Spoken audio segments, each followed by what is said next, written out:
Hello and welcome to this Assertiveness workshop created by the Employee Wellbeing Service. This is part 1 of a 2-part video series. Before we begin, I would like to acknowledge the work of Terry Hay, a former Employee Wellbeing Service counsellor, whose original Assertiveness workshop greatly informed this new one. Our main sources for the workshop information were the Centre for Clinical Intervention's Assertiveness Workbook and Nathaniel Brandon's 1995 book, The 6 Pillars of Self-Esteem. The aims for today are to learn about the differences between passive, aggressive and assertive behaviour. We will all have experienced these 3 types of behaviour in ourselves and others, but we might not have thought about how they directly affect our lives, in our relationships, our work lives, and so on. Assertiveness is the habit of a lifetime.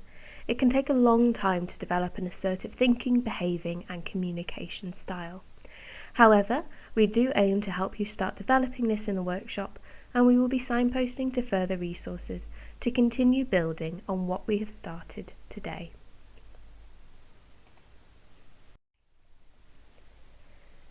To help us understand what assertive behaviour is, we will begin by exploring other communication styles to help us recognise the differences. First, we will look at passive behaviour. Take a moment to think what passive behaviour looks like to you. How does someone who acts passively think, behave, and communicate? Take a moment to think about this. You may want to write down your ideas and pause the video while you do so. So, passive behaviour can mean not expressing your own feelings, needs, rights, and opinions. On the other hand, being over-considerate of others' feelings, needs, rights, and opinions. It can be aiming to avoid conflict at all times in an effort to please others and avoid anxiety. People who behave passively might use phrases such as, "I'm terribly sorry to bother you," or "it's not that important." As you can see, this is a way of thinking, behaving, and relating to other people. Passive behaviour can present through your words but also your behaviour, and can send a signal to the world that you don't trust yourself, or maybe that you don't deserve to take up space, and this can in turn influence how people interact with you. Passive behaviour is very common. Why do you think a person might act passively? Take a moment to think about this. Again, you may wish to pause the video while you write down some of your ideas. A person might behave passively to temporarily reduce the anxiety that comes from asserting their wants or needs. Someone might harbour unhelpful beliefs that it's wrong to assert themselves, and behaving passively can help them to avoid the guilt of that. Behaving passively can help us receive encouragement from society and praise. For example, we're often told to not be difficult, just get on with it, and when we're young to be a good girl or be a good boy. Behaving passively can help us avoid responsibility, as you can't be blamed when things go wrong if you haven't taken the initiative. Despite these temporary or supposed benefits, there are definite costs to being passive in your life, particularly in the long term. You might experience a loss of self-esteem. You might be overworked in the workplace or in your personal life, and as a result your relationships might be affected. You might feel resentful of how much you've been asked to do, or they may start to resent you for never making choices or taking charge. You might experience anxiety, fatigue, or low mood as a result of being overworked, overthinking, and not living authentically by your own code. In the long term, you might start to restrict yourself to what people expect of you. Aggression. As with passivity, aggression is a way of thinking, behaving, and communicating.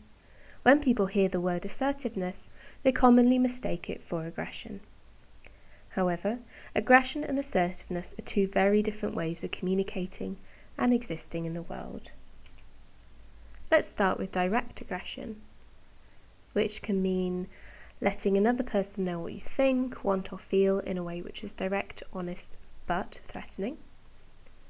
It might mean using a raised voice, being insulting, overcritical, or physically threatening. It can also mean not listening to the other person.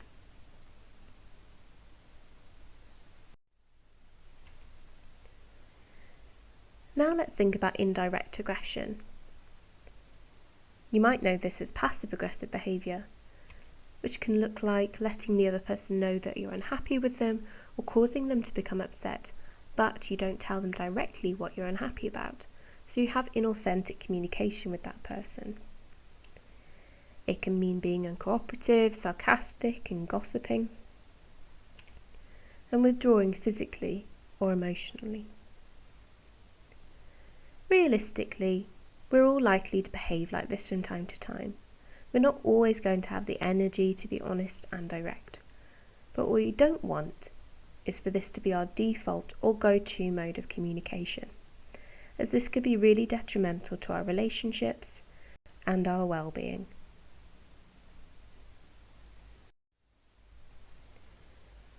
With this in mind, why might a person behave aggressively? Take a moment to think about why you or someone else might respond aggressively in certain situations. Again, you may wish to pause the video while you do this.